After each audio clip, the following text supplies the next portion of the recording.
The New Brother Podcast.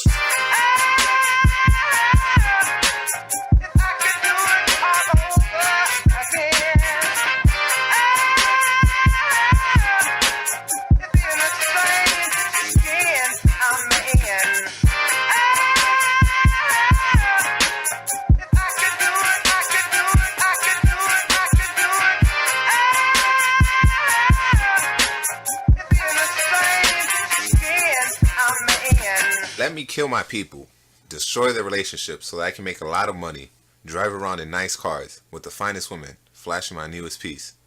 Those are drug dealers. Yeah. How did it get this way? You know what I'm saying? I wonder if, going back to the conversation, I wonder if there was like, if when they had the slaves and they was giving them coke, I wonder if there was brothers who was like bootlegging the coke. You know what I'm saying?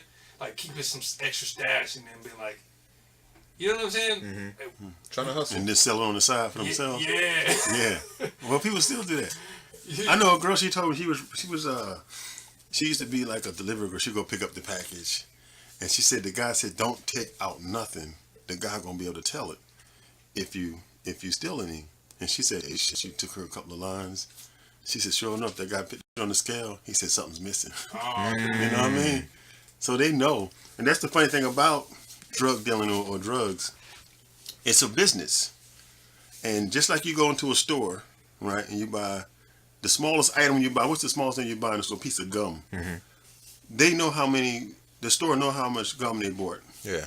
They know how much they sell, so they know when it's missing. You see what I'm trying to keep receipts. Drug dealing is ran the same way. These people who run this game, they can account for every ounce of cocaine. And an ounce ain't that a whole lot. I think an ounce, like you got a 16-ounce soda, 12-ounce soda. So you take a 12-ounce, imagine you divide that up in 12 pieces. That's an ounce. So that's not a whole lot of cocaine. Well, I mean, right? Depending on who you are, Right. Right. So if these people, all the cocaine that they bring into this country, if they can track if they can track every ounce, that shows you how efficient they are. So if they can track every ounce, they know every person who buy drugs and who sell drugs. They know where all of it go. So the drug game, for somebody like you say, you get into the game, you make money, cars, women, all that, prison, gunshots, and at the end of the day, it's just your number's going to be picked because they know you're doing it. It's not no secret. Yeah, no, ultimately I think, there's like a certain dollar amount that they probably let you hit, like, yeah, you know what, he got a few $100,000, he about halfway to $1 million, so we should start really looking at him. You know what I'm saying? I think Who's they? Yeah, the people in charge, they watch you with they give you a certain level of impunity until you, I don't even know if I'm using the right word, but until you get to a certain level, I believe, you know what I'm saying? Right. To where you're like, okay, we can't let him hit $1 million. Because it's always like that last score and I'm good, and that's the one that you get caught. You know what I'm saying? Like, but a lot of people, like I know a lot of drug dealers, or I've known a lot of drug dealers in the past, and one of the things that they say is it's not even about the money, it's about the rush. It's the same thing when you're a shoplifter, you know what I'm saying? Where you just like, or people that steal lunches at work. You know, it's like, dude, I had somebody steal my lunch at work and he had money. He tried to give me money and it was like, try to buy me food. I was like, dude, buy you food. You know what I'm saying? So it's about the rush, man. At the end of the day, like, they won't get that same rush in a, corporate environment. You know what I'm saying? It's just people that are used to, you used to being I think in the hood is a good place to breed drug dealers, and I'm not saying that like in a positive way, but I'm saying is because you got people that are operating on high adrenaline most of the time. You got to worry about getting beat up. Like the hood is like, that's why we don't do a lot of extreme sports, because the hood is extreme enough. You know what I'm saying? Just like walking out of your porch is just like, you know what I'm saying? Is extreme enough. So I think when you with that level of extreme, you have to operate like if you come back from the military and you're used to shooting, they can't give you a desk job because your level of adrenaline that your body is naturally used to, it's not even there no more. You know what I'm saying? So I think it becomes it's a physical thing, attached to it too. But that's the weird thing. It's like if you look, you can look at drug dealing more than one way. I look at it like this: it's a business, right? And we know it's a business. It got to be cultivated, distributed, and all that stuff. But as a street drug dealer, coming in on a street level, you're really there to create a front that drug dealing is street level drugs. You see what I'm trying to say? But that's the money made on the streets is nothing. But first of all, by the time cocaine or any other drug get to the streets, it's normally stumped on, several times. Probably, who knows how many times they stump on it. I mean, when you bring it from Colombia, that shit's pure, not pure, but it's high quality. Yeah. So every time it goes to another hand, it's chopped. That's how they make their money. Right. I was watching what's it, Pablo Escobar. Yeah, that's how we so make he was selling he was selling, if I'm not mistaken, $5,000, if I'm not mistaken, get you a kilo maybe. I don't know if that's good or bad. What I do know is they could turn that $5,000 kilo by the time it got to the streets, 80 grand. Right. Well, 80 grand. Well, you know what? I was watching this thing about it was about the epidemic in the 80s, and it was like at one point there was so much coke going around, like this, the demand was down because it was like, I mean, everybody wanted it, but everybody had it. It's like everybody knew somebody, like everybody knew, like was connected to like 5 different people that within 100, I don't know, what 2-mile radius did. Yeah. You know what I mean? So it got to the point where it just was just so many of them doing it that it dropped in value. But I'm like, you know what? I want to go back to where it got to. Okay, so how did they start defining? I mean, think about the old apothecary days and drugs, and how did they start deciphering what was really drugs and what was medicine? You know what I'm saying? How it's really done is if it's legal or illegal, basically. In other words, probably in the early 1900s, cocaine wasn't illegal because doctors used it for whatever. Right. Yeah. Sigmund Freud, the psychologist, he was a very big advocate of like cocaine. Like he used it, he recommended it to his patients. So what they do, they give a legal term. A drug dealer is anyone who sells drugs of any type or any quantity is considered a drug dealer. So I mean, if I sold you a joint, they would consider me a drug dealer. And we know if I sell you a joint, I ain't no damn drug dealer. If I sold you a gun, would I be an arms dealer? You see what I'm trying to say? So they play this political football with drug thing, the drug game, which that's why I say, as black people coming from the inner city, it's probably the dumbest decision we can make is to get into the drug game, because the drug game is already, the rules are, it's like football. It's already, the game is already, the rules are already set for the game. Street drug dealers, your cycle is prison, cemetery, or you quit. That's the street dealer. That's as far as you're gonna go. You're not gonna go Scarface level or beyond that. You just not. The game is not set up to. The drug dealing game go back to 1800s. What they did first, this is with Great Britain, was over there in China, selling cocaine or what they call it, opium that they got from India. So of course, drugs gonna become a problem. People don't know how to do drugs. Eventually you're gonna become an addict and you're gonna get all the consequences that come with that. Right. So China said, "Fuck that, no more of this shit." Great Britain said, "No, fuck that. we go to war with your ass." And so they did go to war. I think in it was like 18 the opium wars. Yeah, 1830 something. Anyway, long story short, Great Britain wins, and so now China has to continue, or the merchants continue to sell opium to the Chinese people.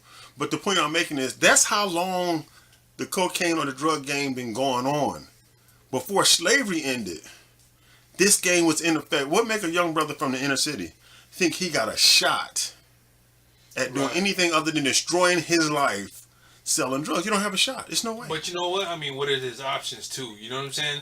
I always say this: when you can't take away the quality of life from somebody and then threaten them with death too. You know what I'm saying? It's the same. But it's the same thing though. At the end of the day, you're going to prison or you're in a cemetery. Right. But it's like, he's like, I mean, that's promise. That's promise to all of us. But at least I'm gonna have some fun before it ends. Right. I don't understand, but I see the mentality. You know what I'm saying? You know what I mean? Like, it's seductive. It really is. And when you take somebody who ain't got nothing and you promise them something, even for a short amount of time, you know what I'm saying? Like, take it. Yeah, exactly. So I think the hoods are a breeding ground for that. You either gonna be, you know, you either gonna, I mean, I know people that are in the dope game, and I've talked to some people, like even when they were locked up, and was like, I talked to one gentleman, you know, and I'm not gonna put his name out there, but I was talking to him while he was in prison, and I'm thinking he trying to get his life together, and he told me, he's like, I think the game is done with me. No, he says, I think I'm done with the game, but I don't think the game is done with me. And he's still in there. Now you got to think about this. Like he in there. I mean, I think he was in the feds, so he's probably in there learning like different ways. Like they sitting there having conversations about how they was getting money on the outside. So now he getting out with a mentality that, oh, I'm gonna try some of these other ways too. You know what I'm saying? Yeah. He didn't came out with a head full of knowledge. Like, oh, I'm finna, you know. He's trying to innovate. Exactly. Right. Exactly. Right. And I wouldn't even have. See, this is the thing. I would have respect for that if we were smart enough to take time out to study the game, know the laws, know how it's set up. Okay, you get what I'm trying to say? So that way, at least you'll know, okay. I can't be caught with this amount. Right. Or on this day. You know what I'm Yeah. trying to say? So if you're going to be a drug dealer, or I don't know why you would even think to be one, but if you were, then you got to take the time out to study and do your homework. Other than that, then you're uneducated. I mean, you don't read and write. So now you're going to get into a game that you have no chance at winning. But they don't get that concept. They go see a movie or a drug dealer in the neighborhood, and you actually think that I can get somewhere selling drugs, and you can't. It's Well, you know what? I think the Italians they did it smart. Like when they were selling drugs, they didn't sell them to their community. They sold them to our community. You know what I'm saying? But they weren't. I don't think they were really predisposed. Like I talked to one of this guy, and I think he might have been connected back in the day. I don't want to be like racist by saying that, you know, like all Italians in the mob, but he used to say certain things that alluded to like, I got a pass, you know. So one of the things, What do you mean? Like he had a pass in, you know, gotcha, organized crime, gotcha. organized crime. So you know he was a wise guy, you know what I'm saying, pretty much. You know you can smell it on him. So one of the things he told me was like, yeah, he never did drugs. He's like, yeah, they operated on my, you know, I don't know, what did he do? He did something for his prostate. They did some kind of surgery on him or whatever. And he was like, the doctor gave me some, what is that, Percocet, Vicodin, whatever. He's like, it's still, I didn't even fill a prescription. Or, you know what I'm saying? And he's like, but, you know, we, like, their things is like, well, yeah, we sit there and I drink scotch with my friends, but we don't do drugs, you know. He's like, for them, like, drugs is for the niggas. You know what I'm saying? Like that's their mentality. Right. And it's smart, you know what I'm saying? Because, you know, you drink that scotch, you might catch a DUI, but you know you're not gonna. And then they were hard on people that actually did the drugs in their community. Right. So they're like, what's wrong with you? Right. You ain't one of those. But like, but see, that's what I'm trying to say is like the drug. So at the end of the day, we don't even control drugs in our neighborhood. You see what I'm saying? So, like in the 80s, where cocaine really got bad in black neighborhoods and it was tearing down communities and black people couldn't do nothing about it. We got to call law enforcement. Right. And say, law enforcement, crack is taking over our neighborhoods. And they can say, well, we're busy right now. We'll be there tomorrow or next week. You see what I'm trying to say? Never. And eventually it gets so bad that they got to do something about it. It's just like in Miami. It got so bad that the feds had to come in and say, all right, let's clean this. No, you know why they came in? Because of that massacre that happened out there. Like, what was it? They had shot like 8 civilians out there on the street, and then that's when they're like, okay. So you got to clean it up eventually. But in the black community, we so vulnerable that we have no shield, no protection, no fight back power to say, okay, drugs is getting too bad in our neighborhood, or any drug that they can rate. You can always bring it to us because we're so poor and desperate. You know, because we're so unhappy with our natural lives that, yeah, give me a joint, give me a weed, something to drink. But that's the point I'm saying. Technically, black people cannot afford to do drugs in this country because we at the end of the day, we can't even depend on ourselves to correct the problem. I mean, to control the problem. We still got to go to outside forces. So for that young black man, he don't see nothing other than the chains or the gold, whatever the material we want to buy. Right. We got to start thinking beyond that. Because if we don't, the problem that we're going through now, we'll always have. We'll always be the community that you can go dump any old whatever. Whatever. This week it's ecstasy. Next week it's some other shit. But we have to stop being vulnerable to all outside forces, like you say, the mafia or even the government. Like in the 80s when the government said, we want to fund this war overseas. We don't want to go to Congress. Sell the black people drugs. We can fund our war. See, we still that, for lack of a better term, we still the prostitute. We still the hooker.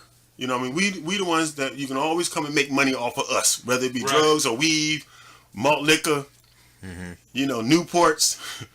You know what I'm trying to say? We always that experiment. You can always come and experiment in the black community. And that's what the drug dealers got to say to themselves. I'm not going to participate in the extermination or the experiment for other people to get wealthier and richer. Because we don't make the thing, at the end of the day, we don't even get rich off this shit. Right.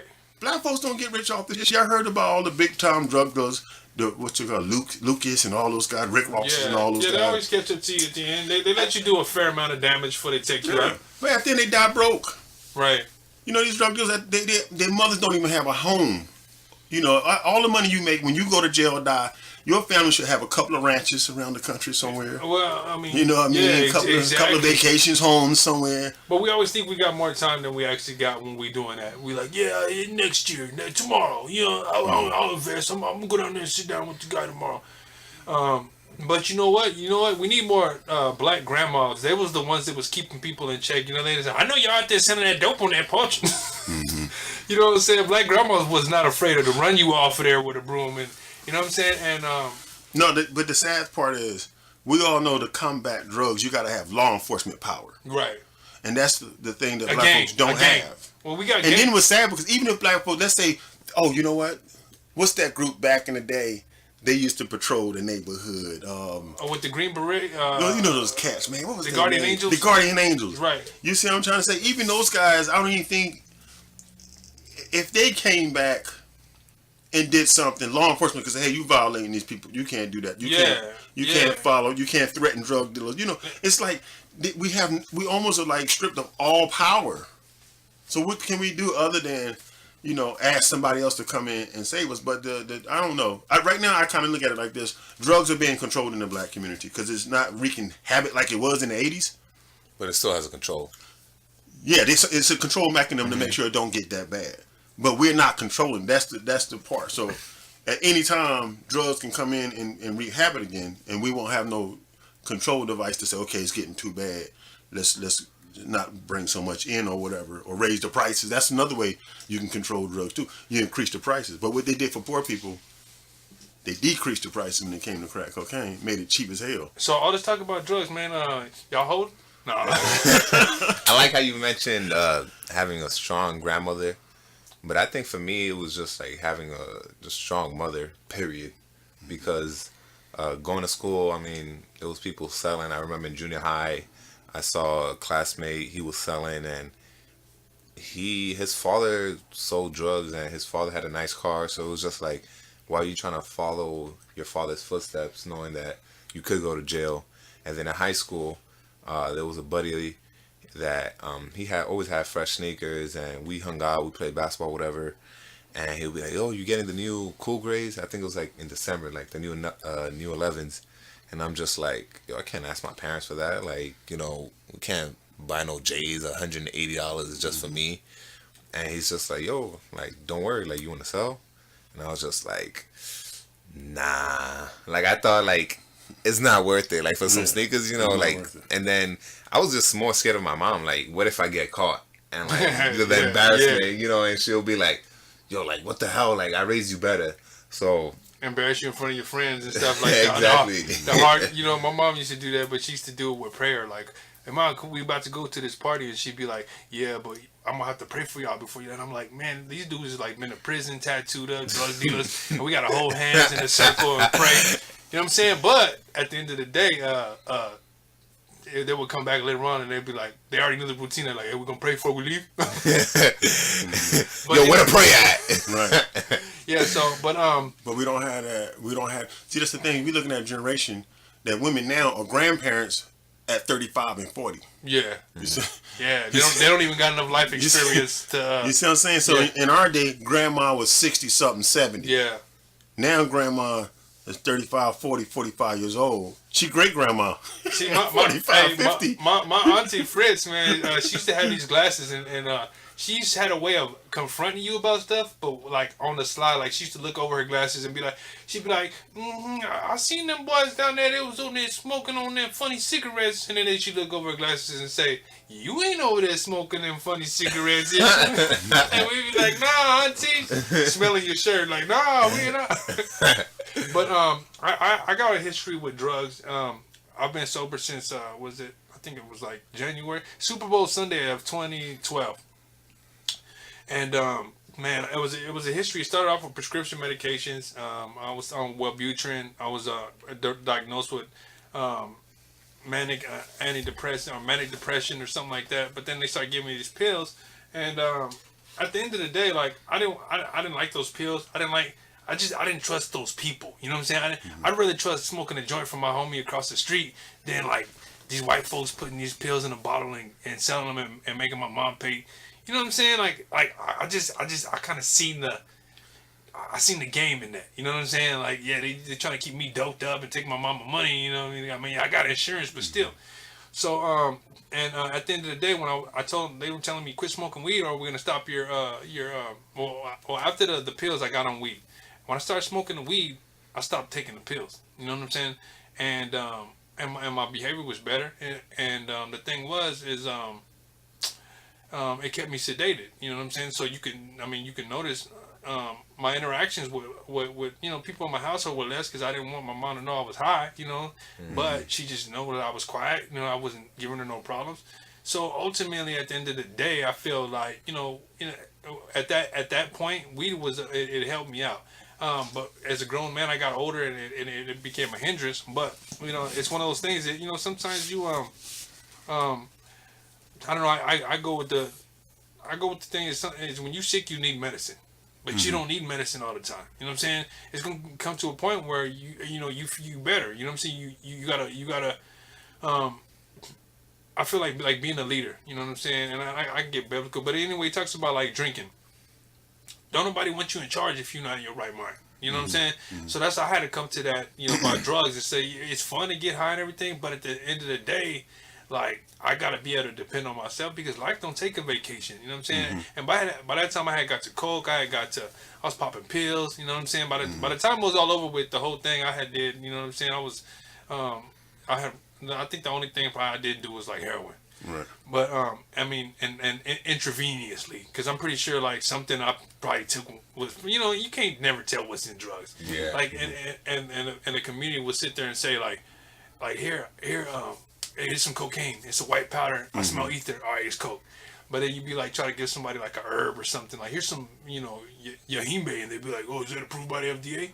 You know what I'm saying? So it's I don't know, just the mentality that people have when it comes to drugs. It's like they it's like we're learning to trust the drug dealer more than you know what I'm saying? Yeah, because I actually two things is one drug dealing is almost like a culture. I hate to say it, but it's almost like in the inner cities especially. It's like that's a cultural norm. It's not like a bad thing. Right. It's it's like pimping. Like in pimping. It's like that's a natural thing for the inner city. And in the black community, it's like we're supposed to be like demonized. But I actually went around and I started talking to people, and I asked them, I said, "What's the question?" I said, "The question was, who's worse, the drug dealer or the people who buy the drugs?" And 80% of the people would say, "The people who buy the drugs." It was like the drug dealer. They was like they can't blame him. He's just trying to make his money. Right. And that's not only a cultural norm, but then it becomes money again is the value here, not human life. You know what I mean?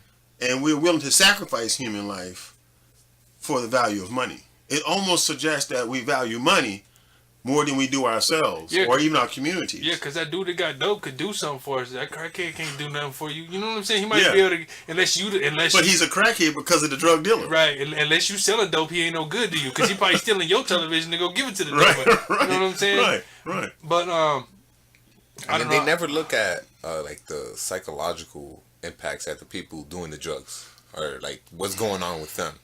See me, all right, I was an alcoholic for 30 ain't nobody years. got time for that. See, I was an alcoholic for 33 years. It took me 33. I started drinking at 12. By the time I was 15, 16, 17, I was already I was looking for help. I went to my coach. I'll never forget. And it shows you how black people, how we were raised in America, that I was going to white folks for help. because I didn't see black folks able to help me. They're like, no, they don't know. I'm gonna tell your daddy you an alcoholic. Well, it was more like I felt like anybody could help me. See, I was calling myself trying to go to college playing football. So I said, well, white folks got connections. They can, rehab and resources. Black folks ain't got no money. We ain't know about no rehab. Black folks just go. You just wake up one day and say, that's enough. I quit this shit. We gonna beat the disease out of you. After that shit reap its havoc on your life. Most of it, you're smart enough, you'll give it up. But long story short, so coach, I never forget him. He was a great coach, nice guy. He actually tried to help. He came in and got me some like some counseling. Put it that way. Okay. Got the counseling. So was it a white lady? Yeah, it was a white lady who did the counselor. Yeah, she was a counselor. And so he told me. So they was like, hey, don't worry about no money. You ain't gotta pay this shit. You ain't gotta worry about nothing. So then, a couple of months later, he said, hey, Keen, I'm moving. I got a better job. So I was left on my own. And then, sure enough, as soon as he left, I got a bill from those people. And how old was you? When I was about 17 then. Oh, dang. When I started drinking, I was 12. But it took me 33 years to beat that. And how I end up, in my mind, how I end up being an alcoholic was when my parents divorced or separated. My mom moved to North Carolina. My pop stayed in Pennsylvania. And so I went through it like a cloud. Like I said, I was kind of depressed. That took something out of me. And then when somebody gave me a joint and some beer, it was like life had new meaning, new purpose. You see what I'm trying to say? For the moment. Yeah. But then, like you say, it kicks your ass. You mess up all your relationships, all the money. I added it together. Do you know, over that 33 years, I can honestly say, and this is a modest number. I know I did more, but I'm gonna give you the least I know I spent was $67,000. Dang. That's guaranteed. That's what I know, because I know how much I drink, how much it costs. Man, okay, but that's alcohol, cigarettes, cocaine.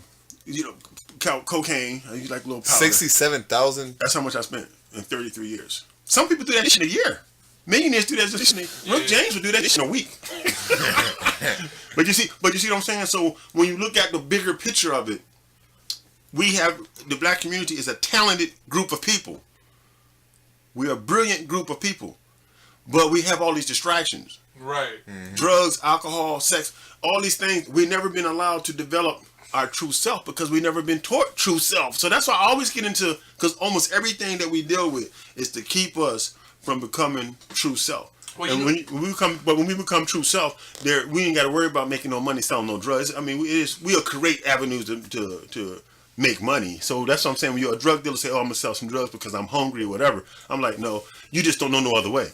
Yeah, no, exactly. That's what I say when people think like they're really hustling because they're selling dope. Like dope sells itself. You don't gotta advertise that. Like once people know you got it, it's on. You know what I'm saying? Like try to go and sell a pair of shoes, or try to go, start a business landscaping. Like that's a hustle. You know what I'm saying? Because everybody do dope. You know what I'm saying? Like, you know what I'm saying? It's easier to find somebody that do dope than it is to find somebody who need their grass cut. You know what I'm saying? But with fast money comes with fast problems, though. Too. Yeah. It's not real money, man. At the end of the day, I think subconsciously you know that it doesn't exist, and it's like you gotta burn through it as fast because they're gonna catch up to you.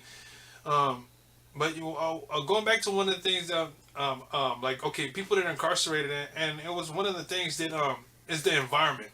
So when people get out of prison, they go back in the same environment, and there's drugs.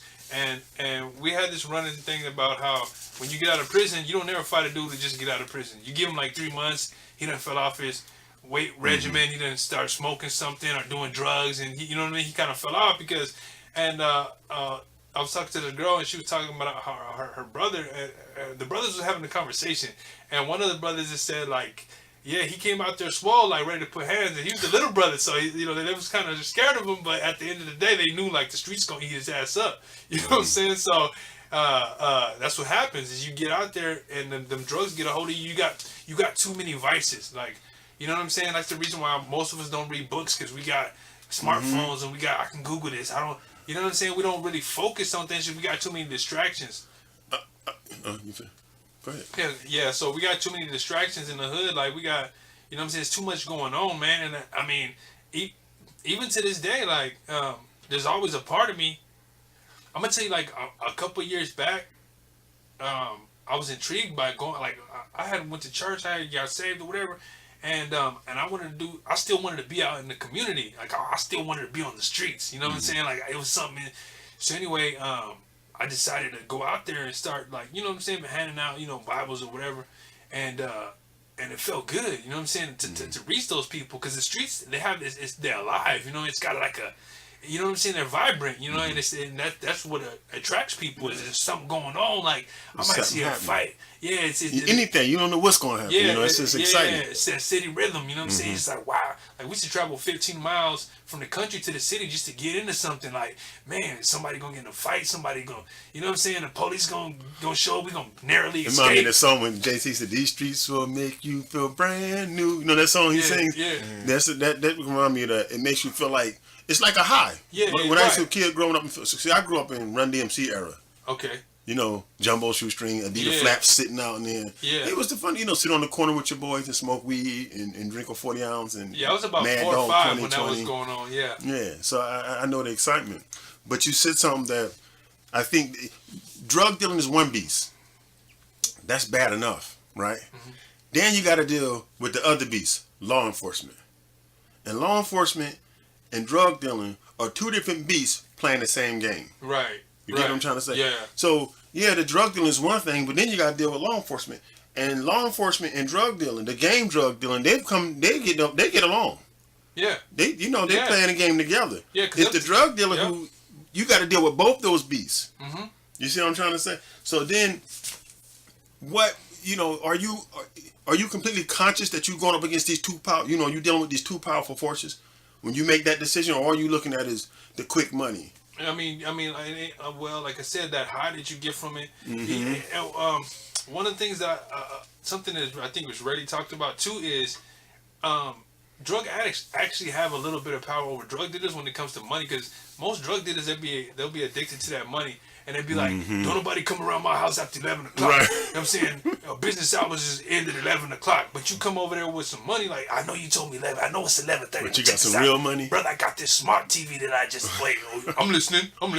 So now, you know what I'm saying, like, your values, you're ready to sacrifice your, everybody got values, whether your values is, I sell drugs from 9 a.m. to 11 p.m. Right. You know what I'm saying? But it's just, it's hard for people to live up to their own standards. You know what I'm saying? Because it's always... It's a beast. Yeah. There's no control. That's what I'm saying. On that level, that's the thing I'm saying. On the street level, there's no control. There's no respect. There's just... It's just really a risk you take that's not worth it. You know what I'm trying to say? It's not worth it. But I don't know why we continue to, participate in that game. I just don't get it. I'd be like, man, do you know your life? This is your life you're talking about. Well, now I think the crack epidemic, it happened because we didn't have anything to see. It's like if they come out with a new this drug right here, if you got mesothelioma by taking this drug 20 years ago, you know what I'm saying? It takes that first generation to be like, whoa, that wasn't no joke, okay? You know what I'm saying? Right. Because them folks back there was working with that asbestos or whatever they was doing, you know what I'm saying? They didn't know. Probably the people that made it knew, like, oh, these people are going to be messed up in 30 years. But we didn't, in 85, we just really didn't have that, you know what I'm saying? We were just like, wow, this is like, like Lecrae said, he said, rich man need a vacation, hop a plane. Poor man need a vacation, Mary Jane. You know what I'm saying? It's a getaway. So when that was like a savior in the hood. It was a getaway. What is it like in Panama? What's the drug game like over here? Is there a lot of drug addiction? A lot of drug dealing? I mean, what's the flavor over here? It's everywhere, really. I mean, like, is it like New York? Like, is it like America, where certain neighborhoods you'll have girls on the street tricking for drug money? Yeah, you definitely have prostitutes. You have, your mules. You have people trying to come over to the United States with drugs, or bringing drugs from the United States there. I don't know exactly if weed is pretty big out there, but I know that cocaine is. Cocaine is. Yeah. Well, it's Panama, so it's Colombia and Panama's close together, ain't it? I just think coca leaves like growing like tropical. Yeah. You know what I'm saying? So anyway, anytime you got like, you know what I mean, that kind of environment, you know what I'm saying? I don't know, North America, South America, you're gonna have like Colombia. And the game is so sold up where like different parts of the country or the world get cocaine from different. Like, I think they said like America and Europe might get most of their cocaine from Afghanistan. cocaine that might go through Africa comes from Colombia and maybe, you know, I mean, it's like, it's such a huge game. I can't believe how big this business is. Well, like, okay, and I don't like, not to get too political, but I see, like, what I see is like Republicans, they like to set up these scenarios that put people in traps, and then they walk away and they point the finger at the trap that they made. You know what I'm saying? So it's like, those people in the ghetto were doing drugs. Like, nigga, you made the ghetto. But do we ever hold? That's the thing. Do we ever get to a point where we say, okay, we know the game? Cause like we know the game. What do we? 20 years from now, 50 years from now, are we still gonna have the street drug dealer? Is he still gonna be around? Is he ever gonna graduate to? We'll have robots doing that. Coke machine, real Coke machine on the corner.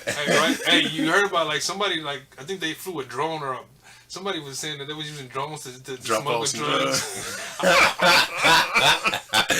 That'd be cool. You can go online and get you like a ounce of coke, and a drone come by and drop it on your front door. Right. That's possible. Yeah, that's possible. You don't want to give nobody too many ideas because we trying to stop that. No, yeah, I know. But the cops won't know where that drone come from. You know what I mean? Yeah, no. I mean, people. I mean, you know what? Crime is always one step ahead of the law. You know what I'm saying? And so it's always gonna be an issue. It's always gonna be somebody willing to push the line because at the end of the day, and I hate to say it like this, but nobody wants people never settle for equality. They'll never settle for like, this is good enough. You know what I'm saying? Like, they always want more. Yeah, exactly. So it's like, you know what? We got a clean neighborhood. I mean, okay, it's just the human dynamic. You be at a party, everybody's having a good time. It's gonna be one person to decide, I'm gonna get attention by being an asshole. Right. You know what I'm saying? Right. You know what I'm saying? And then they start a fight. Now it's like, you know, that's how they get their attention. I've been to certain parties, like I'm usually like the outgoing person. And then it's like, okay, there's always another end to that. You know what I'm saying? There's the community activist, and then there's you know, it's like clubs. You know what I'm saying? Gangs always start off as clubs until that one guy gets in and he's intimidating and makes everybody, you know what I'm saying? The bully comes in and is like, nah, we're going to have this club, but we're going to carry these guns too. You know what I'm saying? And we just to protect ourselves. But then also, you know, we might sell a little bit of dope too, so we can, you know what I'm saying? So it's always that. Sustained operations. Yeah, so it's always that. Man, like we don't regulate those people. That's what it is. Like, look at the first 48. People are afraid, like, to point out people that kill. Like, you know what I'm saying? Like, you think about that. Like, somebody kills your cousin. Like, he's already proven to you he's a killer, but you can't go and say anything about it because then you don't want to, you know, stop snitching. I don't want to be a snitch. But at the same time, you ain't gonna go do nothing about it. You know what I'm saying? Like that's the reality for a lot of people. So meanwhile, the dude walking around like Omar, you know what I'm saying? Omar don't scare easy. He out there just killing all kind of people, and ain't nobody could even say nothing about it. Or nobody wants to bring him down because they're scared of the repercussions. And he's got money. And money is power. So anytime somebody got resources, they could reach out and touch you. You know what I'm saying? So it's those people that are willing to what's that one dude's name? Was it Griff? From the Kill the Messenger. Oh, I forgot the dude that was spilled the beans. Yeah, I was looking at. I forgot his name. I can't think of what his name was, but you gotta have somebody that's just got like a death wish to be like, no, we stopping this. We stopping selling drugs today. But see, this is the point I'm saying.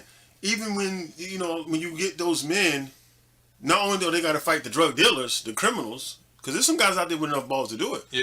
But then they got to deal with law enforcement that's going to come in and say, hey, you guys can't do that. That's our job. You know what I'm trying to say? Where we already know law enforcement and the drug game, they have a different relationship. Well, then, too, you got to look at the community, too, man. Because then, like, anytime we try to do something for us, it's never really received well. But you know what I'm saying? And it sucks because don't get me wrong. There's some people that are like, thanks for cleaning up the neighborhood. But most people is probably like, man, you messing up the drugs for us. Like, we're not teaching our children the real deal, the real history of life. Because what's going on is we know for a fact that black people, or black men particularly, we do all the jail time for selling drugs. White people are more likely to deal drugs, and we're more likely to go to prison for selling drugs or dealing drugs. Mm-hmm. So what that tells me is that it's a game set up. That we're going to be the ones that's going to be the bad guy when it comes to drugs. When you hear drug dealing, you automatically think what? Inner city black guy, right? Right. You don't think bank president or bank manager.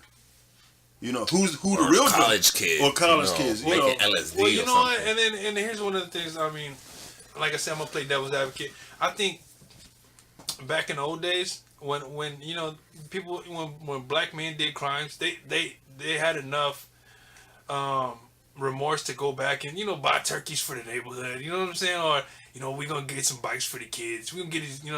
We done sold crack to their mamas. I think what I'm saying. It was like a balance, or you know what I'm saying. Like even black exploitation films, it's like I'm a pimp, but I get rid of the dope dealers. It was like.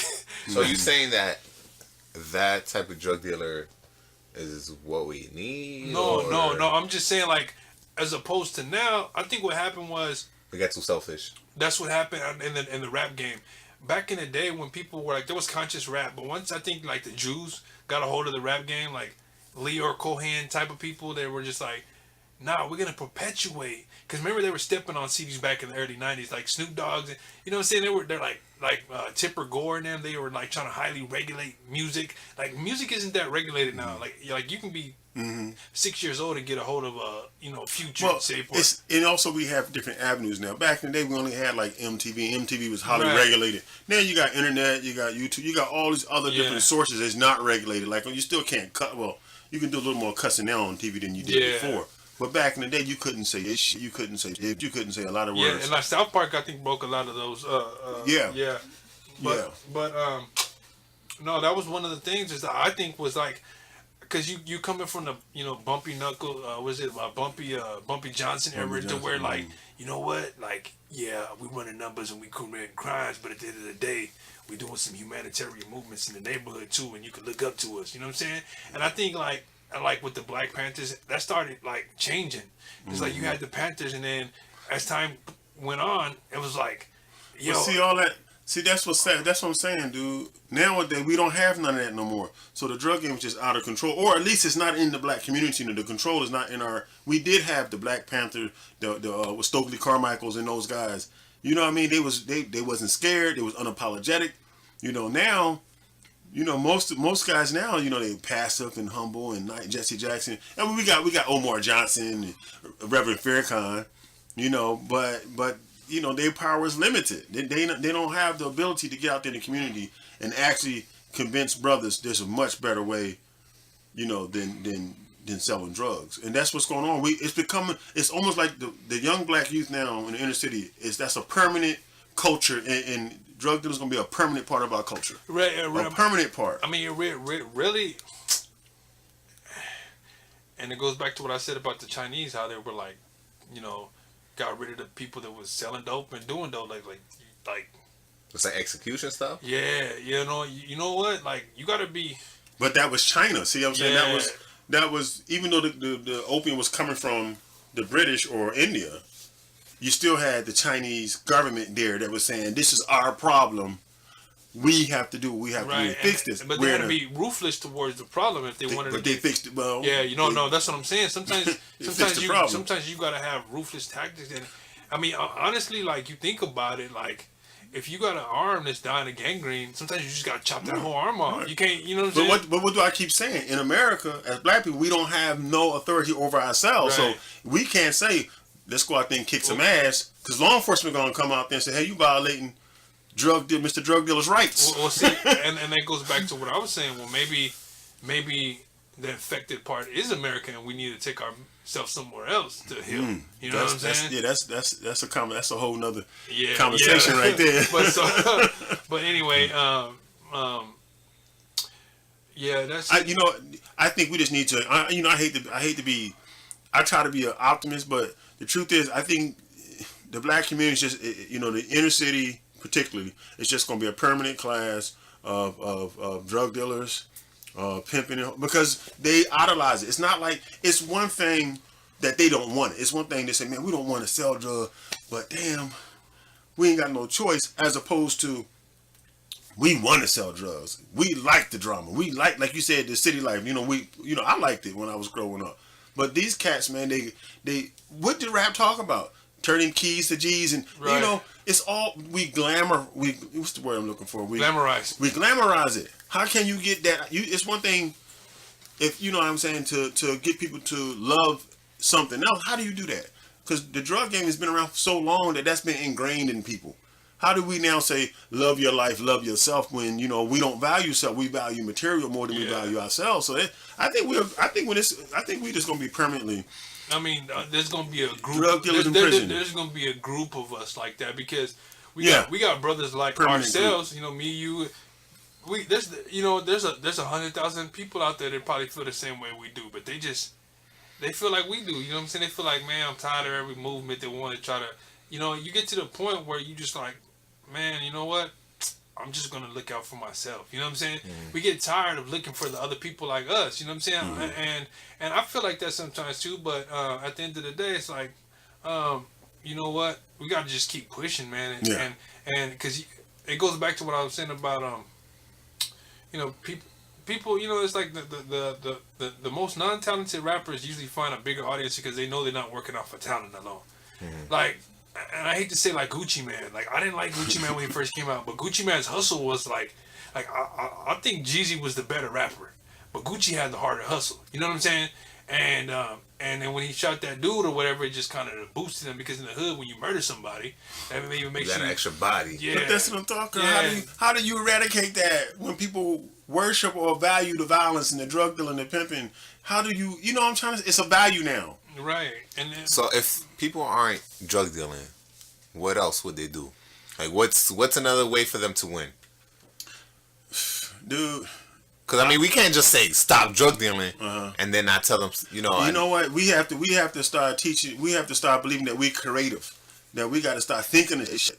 All this shit that we live in was somebody else's idea. Mm-hmm. You see what I'm trying to say? We just have to come up with our own idea. I was talking to this person, and this person's from Africa, and they said in a nice way, they said, the thing with African Americans, she said that you guys never have your own. You never create your own. You always participate in something what somebody else has already laid out for you.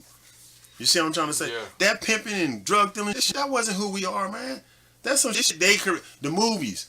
This brother, he was a drug dealer. He said they went and watched the movie Scarface.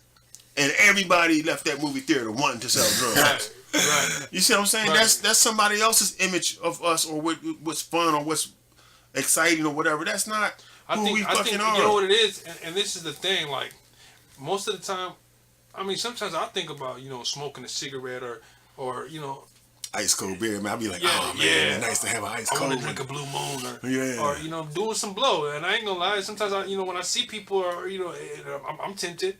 But at the end of the day, I know that if it's gonna affect my progression towards other things, when I think about life, if I think like, man, snorting that line, you ain't gonna be able to do that radio show. You ain't gonna be able to have your clothing line or publish it. You be late for work. All your money going to go towards that instead of the other things. And broke. Yeah, like your money's gonna go towards those things.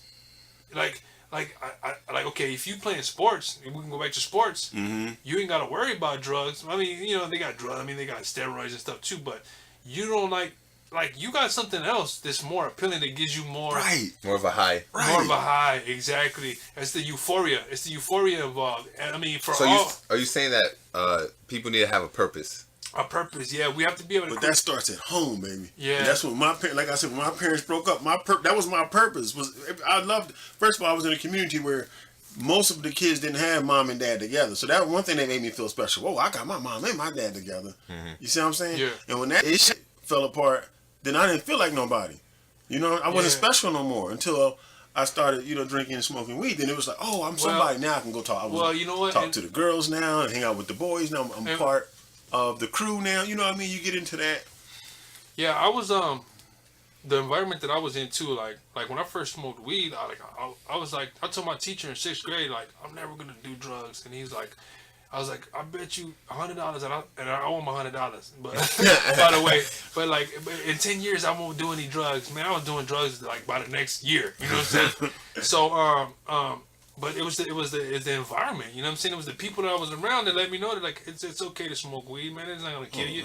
Somebody sold me a joint for $1. I thought it was a good deal. You know what I'm saying? Yeah. Like I got $1 left over for lunch. I ain't spent a whole lot of money neither. I got a little, Yeah. So I went to my brother. I was like, hey, I bought a joint. Like, hey.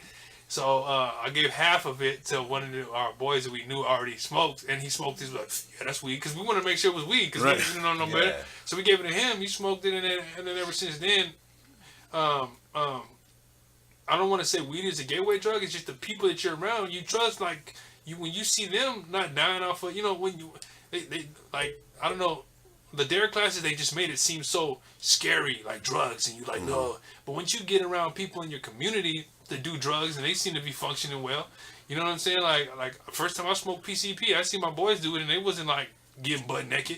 You know what I'm saying? So so I was like, that's it's not about like the gateway drug. It's about the people that you know that do it. How many people did coke because Superfly had that coke nail and was like, hey, he do coke, but I mean, cats even grow nails and shit, so they could be like, he still handle his business all right. You know what I'm saying? They're just, when we see functioning addicts, we feel like we could be that too. You know what I'm saying? So I think it's more easier for us to be a part of that. But then, I mean, if you look at most people that sell drugs, they end up getting addicted because you be around it so long. I don't know if it's just karma or the way things work, but you end a little up bit of both. yeah, you know what I'm saying? It always comes back to where, you know what, I got all this dope, or your baby mama leave you and you decide, I'm going to snort some of this just tonight. And Right. it's never just tonight. It's never, there's a lifestyle attached to everything. I tell people this all the time. Like, I wish I can go back and just drink a beer or two and be that guy, like have a beer after work. Yeah. But there's a lifestyle attached to that that I won't be able to pull myself away from. And that's The like friends I hang around, you know what I'm saying? The people, like the money I spend, I started smoking cigarettes, you know what I'm saying? My health, you know what I mean? It's a whole lifestyle attracted to that. But people, like, you can't just have one piece of the pie. You got it. You know. But that's the point I'm making. Even with the drug dealer and the drug user, the drug dealer, now you in a vicious cycle of prison, cemetery, drugs, prison. I mean, Right. you're in that cycle. You just don't get to sell drugs and make money and walk off and drive off with the pretty girl. With Into the sequences. sunset. And the same thing with the drug user or the alcoholic, like myself. I just want to be that guy who could enjoy it on the weekends. Go out to the club, buy a pretty girl a drink, try to get them panties around her ankles. But what happens is that's not what come along with it. What come along with it is issues. Alcoholism, being late for work, throwing a glass through the window because your girl made you mad. If you were sober, you'd have been like, man, I ain't doing that. It ain't Right. worth it. Right. Then you wake up in the morning like, I was that pissed over that. Yeah. No. And that alcohol was like, yeah, and then you get pissed off over something small. Yeah. When I was younger in my 20s, and I would drink, and I wake up, and they tell me what I did, and what I did, and the ass that I made of myself. I just chalked it up to being young, and I was, But once I hit 30, and I was like, I'm a grown ass man. Like, this is embarrassing now. You know what I'm saying? Like, folks don't want to drink around you because they don't know what you going. They can't. And I couldn't handle my liquor, but I didn't like for nobody to tell me that. You know what I'm saying? But after I quit, I realized like, damn, I couldn't handle my liquor. Like the lifestyle, like is attached to the drug culture and just drinking in general. Like, I'm not a huge partier. I don't like to party. I don't even like drinking. Like, I'll sip a beer here and there, but like I would never be that guy that's just like, oh damn, I need a beer, or let me go get a 6-pack. Like, it's just yeah, never... you don't have an addictive personality, and I wish I could be that guy. Like people like my brother that could sit there and have a bottle of Hennessy on top of the refrigerator for a month. Yeah, You know what I'm saying? yeah. Like, I'm that guy. And I look at people like that. How the fuck do you do that? man? Yeah. I was like, I would look at people's houses when they had like a bar and they got all these bottles, and then people would be like, "Oh, he an alcoholic." I'm like, nah, he ain't an alcoholic because he let all the bottles accumulate. Like, I wouldn't be able to let them bottles accumulate like that. You know. And then when you're an alcoholic like I was, you fool yourself. Like, I say to myself, all right, when I get off work, I'm gonna cash my check and go pay my bills, put the money in the bank, and I'm gonna take home $30, okay, and I'm gonna get my 6-pack, my cigarettes, and that's gonna be it. And I know after about 6 or 7 beers in, I'm like, man, go on back to the ATM machine, and because maybe a $20 more of booze would be nice, or maybe a line of cocaine would be nice to go with this Jack Daniel or this gin. Damn. And that's a vicious. Jack and Coke. Yeah, that's a scenario. You play that game for years. Yeah. I'm going to control this. I'm going to do this time for 30 fucking years, and it's always the same thing. So what helped you? I got to a point where I looked in the mirror and I said, I can't live like this anymore. After a while, you start. You look in the mirror and you don't recognize that person. Like, who the fuck is this person that's inside of me? You know it's you, but it's something else inside of you.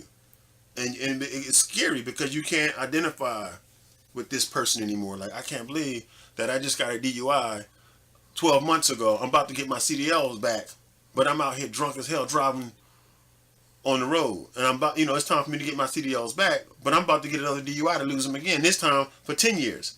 Because every time you lose them, you get the punishment is deeper and deeper. And that's what alcoholism is like that. It's like, you run, like in rehab, we talked about, like, a guy, he likes to run across the street. And he'd do it for years and he'd get away with it. But eventually, he'd get bumped. Okay? But he tears jeans. He's, it ain't no problem. I got a new pair of jeans. I can buy new. And then this time, he sprain an ankle. Then he break a leg. Then he break his spinal cord. He break his neck. That's what addiction does. Right. There's never enough punishment. You always got to hurt yourself some more. It's a progress. Some more. And then eventually, that you're going to end up dead in prison. This is your choice now.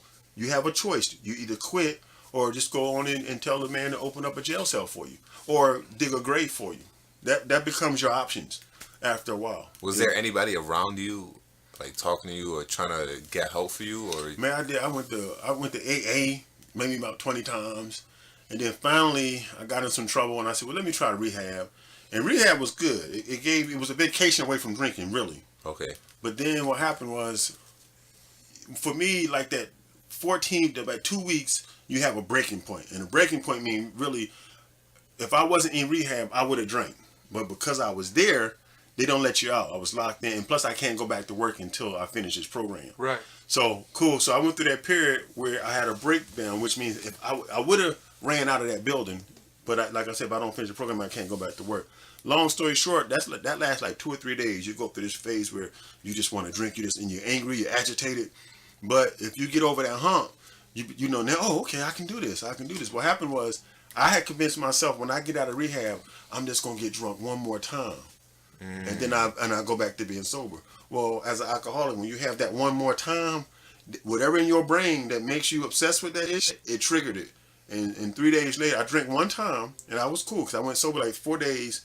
After being 30 days without booze, I get out for 3 days. I had that drink. Now I'm right back in the same boat. I'm drinking as much as I possibly can every time I can. And all because I felt like I deserved, because of being sober for 30 days, I felt like I deserved to get drunk one more time. Yeah, you know what? That happened to me too. And it was about the 30-day point.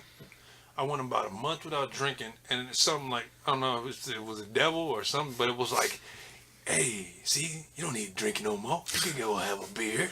You all good? And I was like, yeah, I could, huh? You don't need it. You went 30 days without it. You don't need it. Right. And I was like, yeah, huh? And then I fell back in the same thing. I was like, what? But with the drugs, it was like I had a life or death situation, man, where I was like, it was actually a spiritual situation where, like, I had my mama praying for me, and I was like, man, this is it. Like I was just like for hours, I was hyperventilating. Like, I felt like my soul wanted to leave my body. And I made a promise, you know what I'm saying? I made a promise to God. I was like, hey, man, if you let me live, because I don't want to die like this. I don't want to die. I don't want my toxicology report to, you know what I'm saying, pop up and then, like, how'd your son die? And my mom got to explain, like, well, he had some stuff in his body. He didn't, I was like, man, I don't want my mama to have to tell that story to people. Like, you know what I'm saying? His son was on drugs, you know what I'm saying?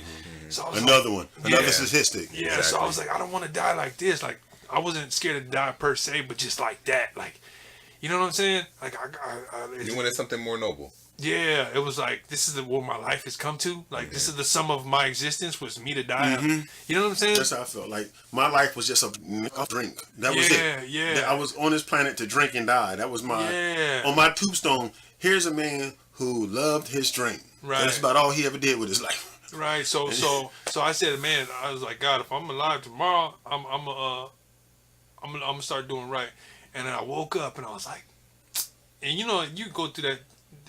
When you drink, sometimes you throw, oh God, but that time it wasn't just like, when you drink, you're gonna live, you know what I'm saying? But it's just real uncomfortable for a long time. You like, you just don't want to go through that discomfort. But when sometimes you like I felt like, man, like, you know what, like, that was divine intervention, because my mom sat there praying for me for some hours, man, and she wasn't afraid. Like, I felt like her faith, or secondhand faith, worked on me, because she could have said, all right, son, we're going to take you to the ER. You know what I'm saying? But she was like, no, we're going to pray about this. You know what I'm saying? And I'm sitting over there feeling like, oh, I'm dying. You know what I'm saying? But she didn't have no fear. She knew, like, her faith was strong enough to where she's like, no, we're going to get you through this. So I was like, most people, mama would have probably gave up and be like, "Oh, wait, son, we're gonna take you to the hospital or whatever." You know what I'm saying?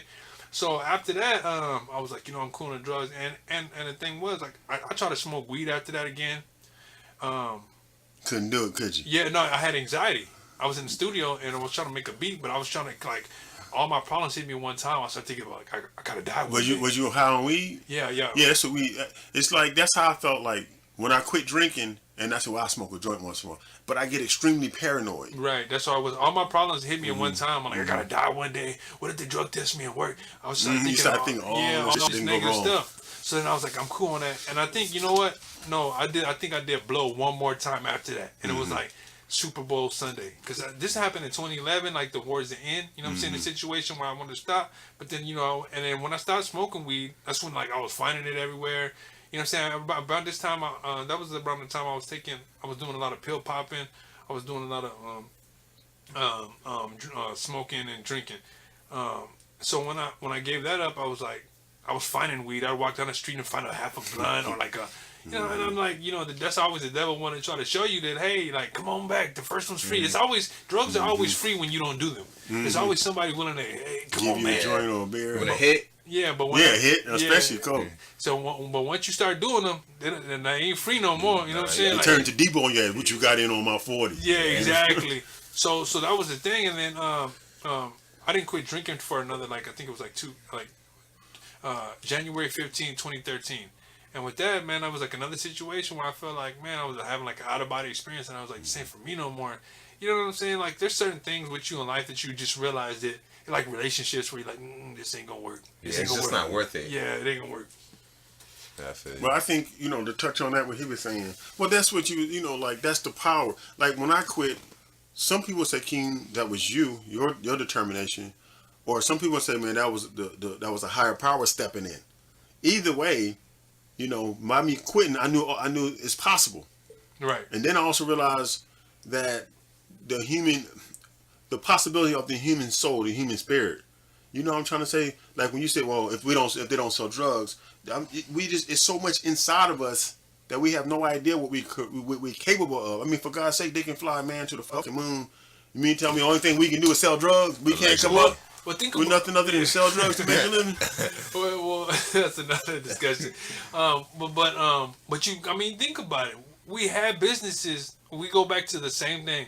We had businesses back before we integrated. You know what I'm saying? Before, so I mean, going back to the conversation about the Negro League baseball teams. That imagine if we didn't integrate, how powerful we wouldn't have had this. We had control over our neighborhoods. That's what I'm saying. You know what I'm saying? So I think that it almost seemed like almost every thing about integration worked against us or our best self-interest. Right. Yeah, exactly. It's like that because now we got these drugs in our neighborhoods in which we can't get out because we don't have the law enforcement power or control of law enforcement. I can't call the cops and say, hey, I know. Look, anywhere in America, you send me to any inner city, okay, within an hour, I can tell you where the drugs is. Right.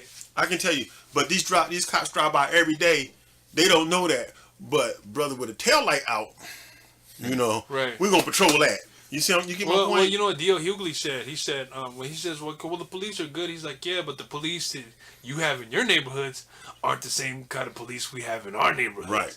So that's going to be part of the other topic that I want to speak again about. Though, that's the police officers that they give us because we're not in charge to determine. Right. We should have a board to say, no, we don't want this cop. No, exactly. No, we don't want this cop. And that's based on like reviews and how they've acted in the community. We're gonna get to that. That's for the other. That's okay. But that's the next conversation we can do on that. But that was one of the things that I was talking about. But I think we got enough right here. We can wrap this one up. This is actually pretty good. I want to say one more thing though.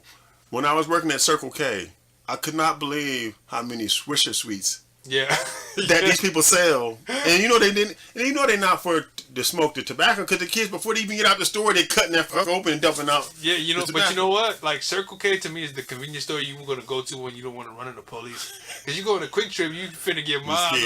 Like the police like Quick Trip, they like to get free drinks. But that just goes back to show you again how much of a culture that's become for us, especially in the black community. That drug dealing and all that stuff. It's our culture now. It's like it's ingrained in our communities, and it's sad because I think it's gonna be like that forever.